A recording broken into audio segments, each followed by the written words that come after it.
Hi friends, I am Parvati Krishnan. Today we are going to see about a contamination of foods.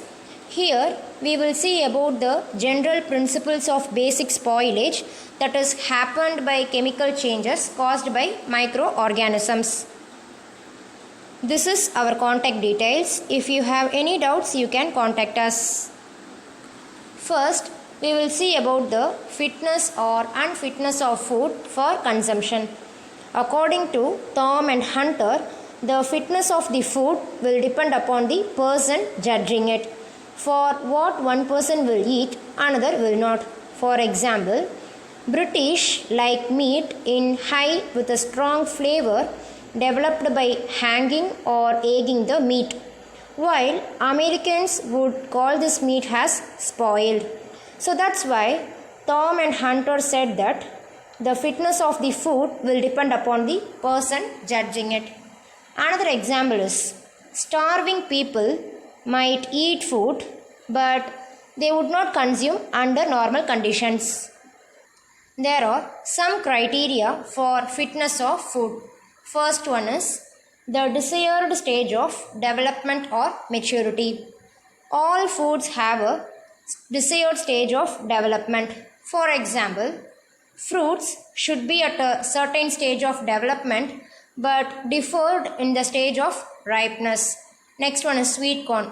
Sweet corn should be young enough to be tender and milky. One more example is poultry is mostly preferably from birds that are fairly young.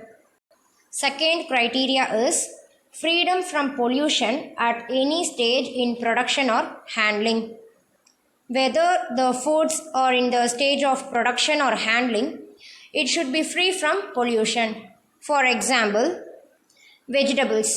Vegetables should not be consumed raw because they had been fertilized with sewage. Next, oysters. Oysters are from waters contaminated with sewage should be rejected. Then food handled by dirty or diseased workers should be avoided. Food contaminated by flies or rodents should be discarded.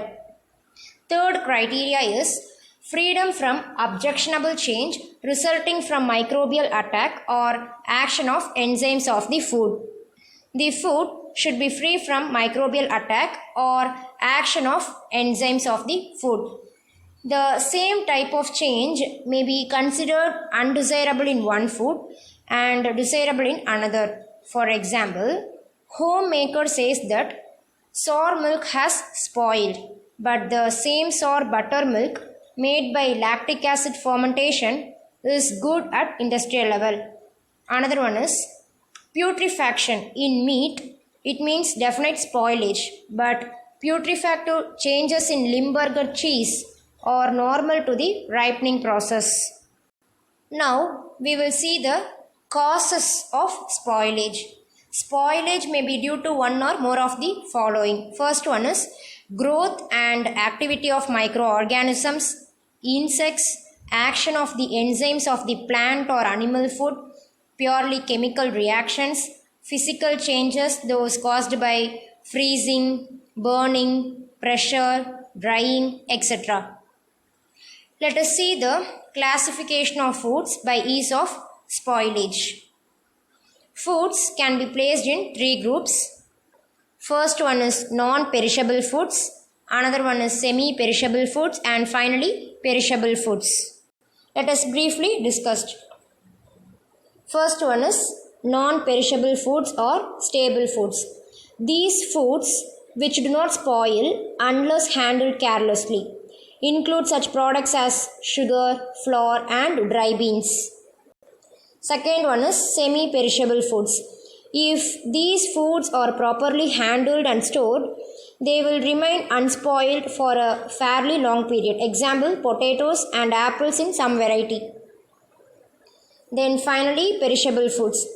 This group includes most important daily foods that spoil readily unless special preservative methods are used.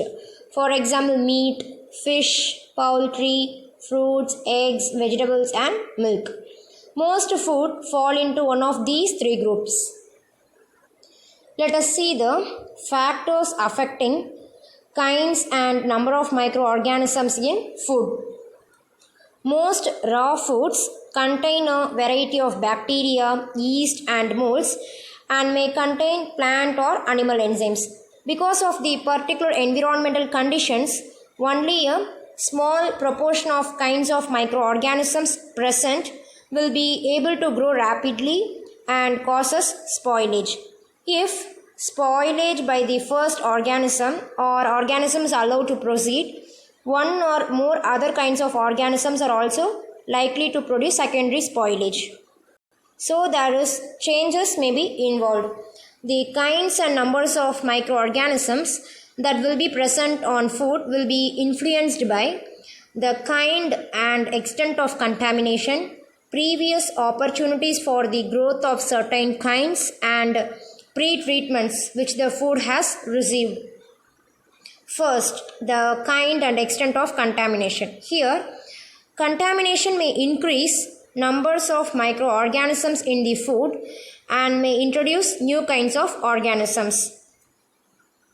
For example, wash water may incorporate surface-taint bacteria in butter, and then another one is plant equipment may add spoilage organisms to foods during processing, and dirty boards may add them to fish.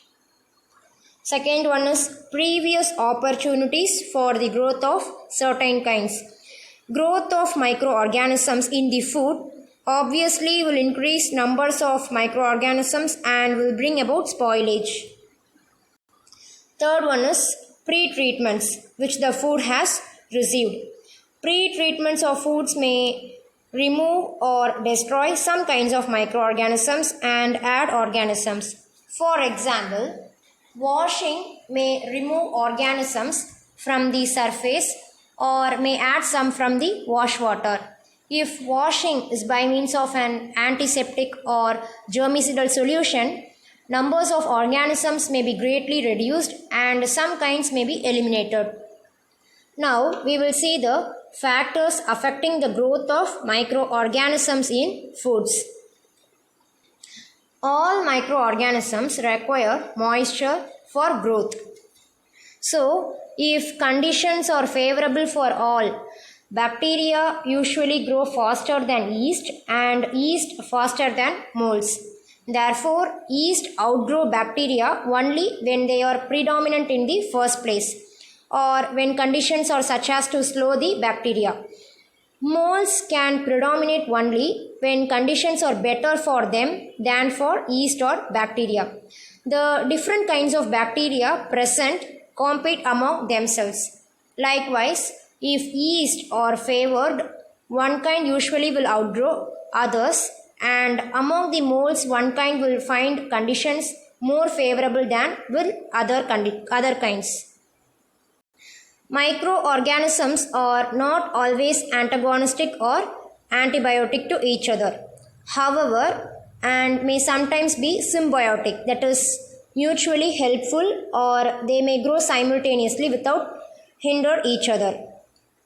Then two kinds of microorganisms may be synergistic, that is when growing together they may be able to bring some changes such as fermentations that neither could produce alone. For example, Pseudomonas cincinae growing a line in milk produces only a light brownish tinge, and Streptococcus lactis causes no color change in milk. However, when the two organisms grow together, a bright blue color develops. Then, a most important effect of a microorganism on another is the metabiotic one, which occurs when one organism makes condition favorable for growth of the second organism. For example, raw milk at a room temperature normally first supports an acid fermentation. It is happened by Streptococcus lactis and coliform bacteria until the bacteria are inhibited by the acid they have produced. Next, the acid tolerant lactobacilli increase the acidity further until they are stopped. Then yeast and mold grow over the top Then finally reducing the acidity so that proteolytic bacteria can become active. Let us see the physical state and structure of food. The physical state of the food, it is colloidal in nature. The water in food, its location and its availability constitute one of the most important factors influencing microbial growth. Water may be considered as both a chemical compound necessary for growth and as part of the physical structure of food. I already told that all microorganisms require moisture for growth and that all grow best in the presence of a plentiful supply. A dry food such as bread is most likely to be spoiled by molds. Syrups and honey favor the growth of osmophilic yeast. Moist, neutral foods such as milk, meats, fish, and eggs ordinarily are spoiled by bacteria. Then freezing. Freezing not only prevents microbial growth if the temperature is sufficiently low, but also is likely to damage tissues so that juices released on thawing.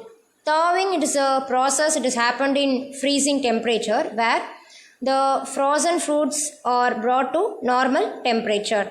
So that time it is favorable for microorganisms. Next one is the heating process. Heating process may change not only the chemical composition of the food but also its structure by softening tissues. Sometimes protein may become denatured and therefore more available to some organism than it was in the native state. Now we will see the chemical properties of the food. The chemical composition of a food determine how satisfactory it will be as a culture medium for microorganisms. Properties of a food dictating the numbers and type of organisms that will grow in and possibly spoil a food include pH or hydrogen ion concentration, nutrient content, moisture availability, OR potential, that means oxidation reduction potential, possible presence of inhibitory substances. Then temperature. Any non-sterile food is likely to spoil in time if it is most enough and frozen. There is likelihood of spoilage at any temperature between -5 and 70 degrees Celsius. Molds and yeast grow well at ordinary room temperature and many of them grow fairly well at low temperatures. Some even at freezing or slightly below. Although most bacteria grow best at ordinary temperatures, some grow well at high temperatures, it is called as thermophiles, and others grow at chill temperature, that is called as psychrophiles and psychrotrophs. Now we will see the chemical changes caused by microorganisms. The great variety of organic compounds in foods and the numerous kinds of microorganisms that can decompose them, many different chemical changes are possible and many kinds of products can result. Let's see the changes in nitrogenous organic compounds. Most of the nitrogen in foods, it is in the form of proteins which must be hydrolyzed by enzymes of the microorganisms or the food to polypeptides, simpler peptides or amino acids before they can serve as nitrogenous food for most organisms. Proteinases catalyze the hydrolysis of proteins to peptides, which may give a bitter taste to foods. Peptidases catalyze the hydrolysis of polypeptides to simpler peptides and finally to amino acids. The later give flavors desirable or undesirable to some foods. For example, amino acids contribute to the flavor of ripened cheeses.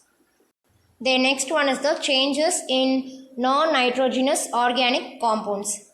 The main non-nitrogenous foods for microorganisms mostly used to obtain energy but possibly serving as source of carbon include carbohydrates, organic acids, aldehydes, ketones, alcohols, glycosides, cyclic compounds and lipids.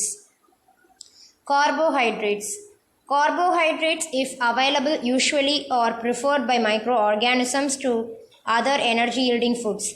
Complex, di, tri or polysaccharides usually are hydrolyzed to simple sugars before utilization. A monosaccharide such as glucose aerobically would be oxidized to carbon dioxide and water. Then another one is organic acids. Many of the organic acids usually occur in food as salt or oxidized by organisms to carbonated, causing the medium to become more alkaline.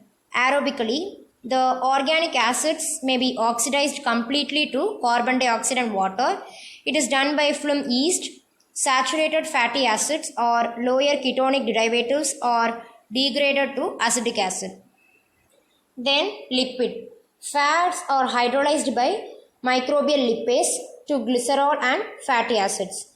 Microorganisms may be involved in the oxidation of fats, but auto-oxidation is more common. Phospholipids may be degraded to their constituents phosphate, glycerol, fatty acid and nitrogenous base. Then pectic substances. Protopectin in plants, it is converted to pectin. It gels with sugar and acid.